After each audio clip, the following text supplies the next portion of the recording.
0.5 అరే ఇది చాలా ఒక నిమిషం సార్, ఇది చాలా ముఖ్యమైనటువంటి సబ్జెక్టు. ప్రభుత్వానికి మనకు నేను సూచనలు ఇస్తాను. గౌరవ హరీశ్వరరావు గారు, మీకు 30 నిమిషాల టైం కేటాయించబడింది. 30 నిమిషాలు ఇవ్వకండి, ఆయన తీయకండి. ఎందుకు సరిగా 30 మాట్లాడడం కూర్చుంటాం. 30 నిమిషాల లోపల మీరు మాట్లాడొద్దు అంటే కూర్చుంటాం సార్. మరి వాళ్ళని మాట్లాడుకోండి, బయట పోయి మాట్లాడుకుంటాం. If you don't want to give us the mic, మొన్న కూడా మీరు మైక్ కట్ చేసిండ్రు, ప్రొటెస్ట్ కూడా అవకాశం ఇవ్వలేదు. మా గొంతు నొక్కుతాం, మీకు మైక్ ఇవ్వమంటే కూర్చుంటాం సార్.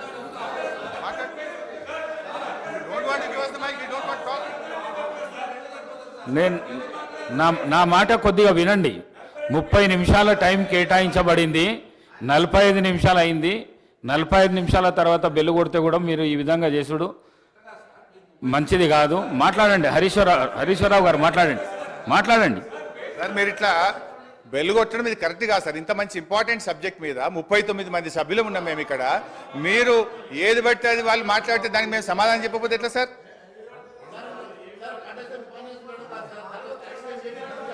సో అధ్యక్ష, మేము అధ్యక్ష ఈరోజు మీ ద్వారా ప్రభుత్వాన్ని నేను కోరుతా ఉన్నా అధ్యక్ష. ఇవాళ కాంగ్రెస్ పాలిత రాష్ట్రాలు రాజస్థాన్, హిమాచల్ ప్రదేశ్లు కూడా ఈ బోరుబావుల దగ్గర మీటర్లు పెట్టమని ఈ 0.5% FRBM-ను వారు 0.5% FRBM-ను వాళ్ళు యూటిలైజ్ చేసుకున్నారు అధ్యక్ష. నిన్నగాక మొన్న కొత్తగా అధికారంలోకి వచ్చిన కర్ణాటక రాష్ట్రంలో కూడా మేము ఈ 0.5% FRBM వాడుకుంటామని వాళ్ళ బడ్జెట్లో పొందుపరిచారు అధ్యక్ష. నేను దయచేసి ప్రభుత్వాన్ని కోరుతా ఉన్నాను, మీరు ఎట్టి పరిస్థితుల్లో కూడా మరి బోరు బావుల దగ్గర మీటర్లు పెట్టడానికి అంగీకరించొద్దని, ఈ 0.5 FRBM-ను తీసుకోవద్దని కూడా మీ ద్వారా నేను ప్రభుత్వాన్ని కోరుతా ఉన్నాను అధ్యక్ష. ఎందుకంటే అధ్యక్ష, ఆనాడు కేసీఆర్ గారు ఆలోచించింది ఒక్కటే, 35,000 కోట్లు ముఖ్యమా, 70 లక్షల మంది రాష్ట్ర రైతుల ప్రయోజనాలు ముఖ్యమా అని ఆలోచించినాం అధ్యక్ష.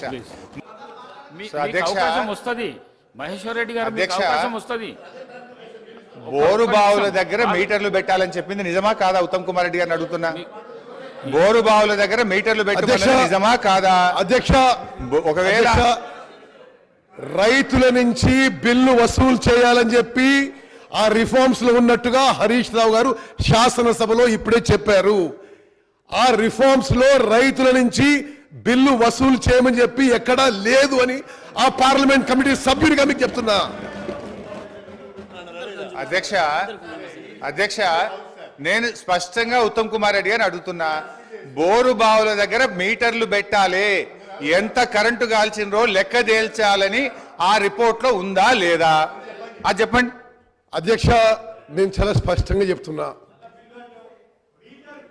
ఉచిత వ్యవసాయానికి ఉచిత విద్యుత్తులో వాళ్ళు ఏమన్నారు, రైతులు బిల్లు కట్టాలని చెప్పి రిఫార్మ్స్ లో ఉందని, ఆ రిఫార్మ్స్ లో రైతులు బిల్లు కట్టాలి లేదు అని నేను ఆ పార్లమెంట్ కమిటీ సభ్యుని మీకు చెప్తున్నా. ఇప్పుడు ఉత్తమ్ గారికి ధన్యవాదాలు. మీటర్లు పెట్టాలని మాత్రం వారు అంగీకరించారు, దాని మీద వాళ్ళు క్లారిటీ ఇవ్వలేదంటే వారు అంగీకరించారు, వారికి ధన్యవాదాలు. ఒకటి, రేపు సరే విద్యుత్ మీద డిస్కషన్ ఉంది, మా జగదీష్ రెడ్డి గారు డీటెయిల్ గా చెప్తారు.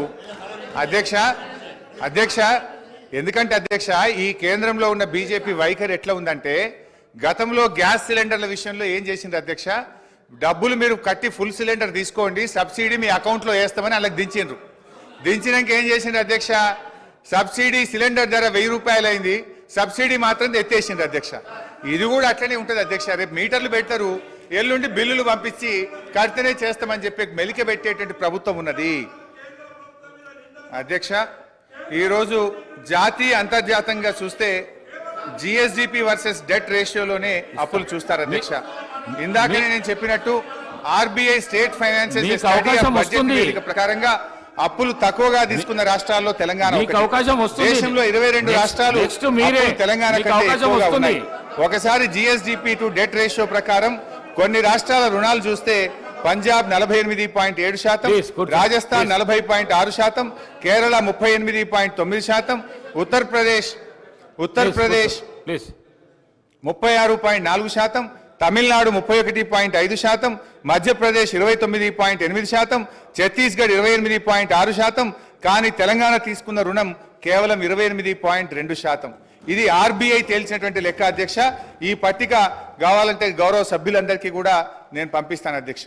ఈ అత్యధిక రుణాలు తీసుకున్న పంజాబ్, రాజస్థాన్ రెండు కూడా నిన్న మొన్నటి దాకా కాంగ్రెస్ పార్టీ అధికారంలో ఉన్న రాష్ట్రాలే అధ్యక్ష.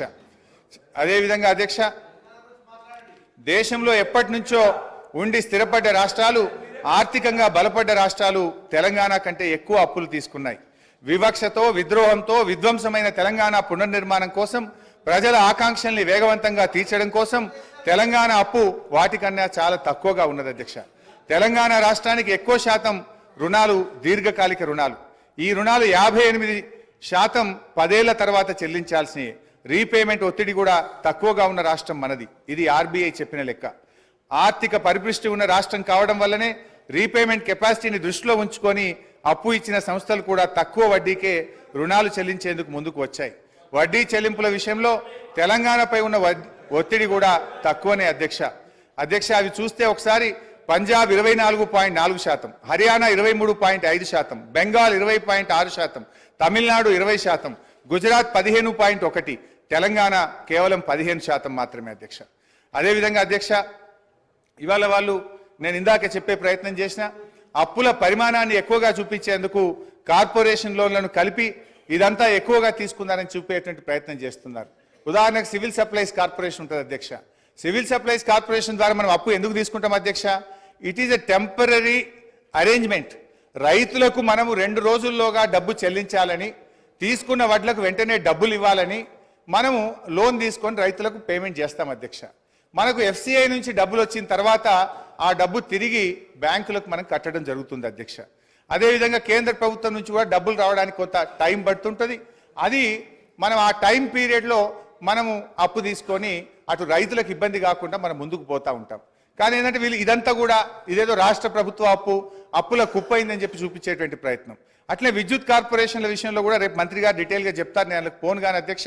మనము విద్యుత్ కార్పొరేషన్ల విషయంలో కూడా మా మాజీ మంత్రి గారు జగదీష్ రెడ్డి గారు సభ్యులు డీటెయిల్గా చెప్తారు అధ్యక్ష రేపు.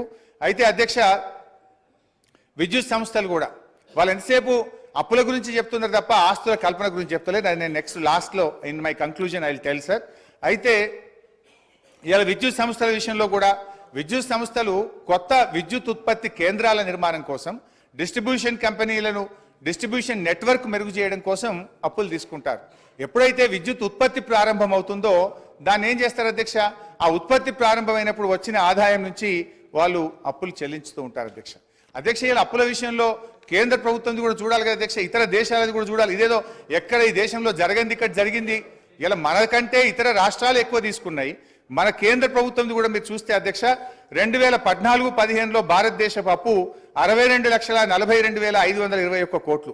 2023-24 నాటికి 1,69,46,667 కోట్లు. అంటే జీడిపిలో డెట్ రేషియో 56.2%. సగటున రోజుకు 4,618 కోట్లు కేంద్రం అప్పు చేస్తుంటే ఇలా రోజుకు 2,959 కోట్ల వడ్డీ చెల్లిస్తా ఉన్నారు.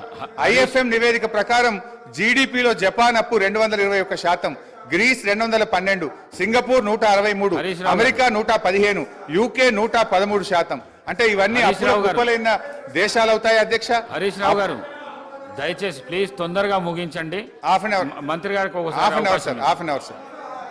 అప్పులు ఎందుకు చేశారు, దేనికోసం? అధ్యక్ష, హరీష్ రావు గారు. అధ్యక్ష, ఫైనాన్స్ మినిస్టర్ హరీష్ రావు గారు మాట్లాడుతూ, సారీ మాజీ అధ్యక్ష వారు మాట్లాడుతూ కార్పొరేషన్ తీసుకున్న అప్పులు ప్రభుత్వానికి ఏం సంబంధం, ప్రభుత్వ సంబంధం మాట్లాడుతారు.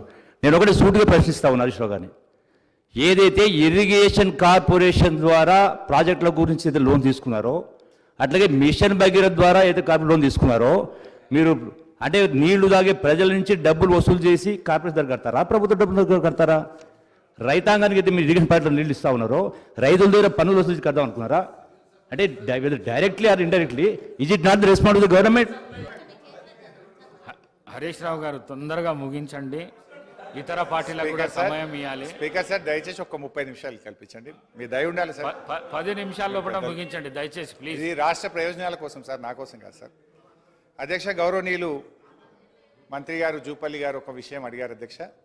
మీ హయాంలో అధ్యక్ష, ఇక నేను మళ్ళీ చెప్తేనేమో నా సబ్జెక్ట్ డీవియేట్ అయితే మళ్ళీ టైం కట్ అవుతుంది. That's my problem. సో అధ్యక్ష, మేము మీ హయాంలో వచ్చిరాని నీళ్ల కోసం నీటి తీరువా వసూలు చేసిన చరిత్ర కాంగ్రెస్ పార్టీది అయితే, నీటి తీరువాను రద్దు చేసి ఉచితంగా నీళ్లు ఇచ్చిన చరిత్ర బీఆర్ఎస్ పార్టీది. పాత నీటి తీరువా బకాయిలను రద్దు చేసినాం. ఈ రాష్ట్రంలో రైతులకు ఉచితంగా సాగునీరిస్తూ నిర్ణయం తీసుకున్న ప్రభుత్వం మా బీఆర్ఎస్ ప్రభుత్వం అధ్యక్ష. ఇకపోతే అధ్యక్ష, మంచినీళ్ల విషయంలో గత 3 సంవత్సరాల నుంచి కూడా ఈ రాష్ట్రంలో ఎక్కడా ప్రజల నుంచి ఒక్క రూపాయి కూడా వసూలు చేయలేదు. ఈ రాష్ట్ర ప్రజలకు ఉచితంగా త్రాగునీరు గత 3 సంవత్సరాల నుంచి ఇస్తున్న విషయం రాష్ట్ర ప్రజలందరికీ కూడా తెలుసు అధ్యక్ష. ఇకపోతే అధ్యక్ష, ఈరోజు అప్పులు ఎందుకోసం చేశారు, దేనికోసం వినియోగించారు, దానివల్ల కలిగిన ఫలితం ఏమిటి అనేటువంటిది ముఖ్యం అధ్యక్ష. తెచ్చిన అప్పులను ఎలా వినియోగించామనే దానిపై ఈ రాష్ట్ర ఆర్థిక క్రమశిక్షణ ఉంటుంది అధ్యక్ష. ఈ విషయం సగటు ఆర్థిక పరిజ్ఞానం కలిగిన వారిని ఎవరిని అడిగినా కూడా చెప్తారు. తెలంగాణ ప్రభుత్వ పరిమితికి లోబడి తెచ్చిన అప్పులను క్యాపిటల్ ఎక్స్పెండిచర్గా ఉపయోగించి తద్వారా సంపద సృష్టించింది, రాష్ట్రానికి ఆస్తులను సమకూర్చింది అధ్యక్ష. ఇవాళ బీఆర్ఎస్ తెచ్చిన రుణాల గురించి మాట్లాడుతున్న కాంగ్రెస్ ప్రభుత్వం ఆ రుణాలతో సృష్టించిన ఆస్తుల గురించి కానీ, వాటి విలువ గురించి కానీ, తద్వారా పెరిగిన సంపద గురించి కానీ, పెరిగిన తలసరి ఆదాయం గురించి మాట్లాడకపోవడం వారి కుట్రపూరిత వైఖరికి నిదర్శనం అధ్యక్ష.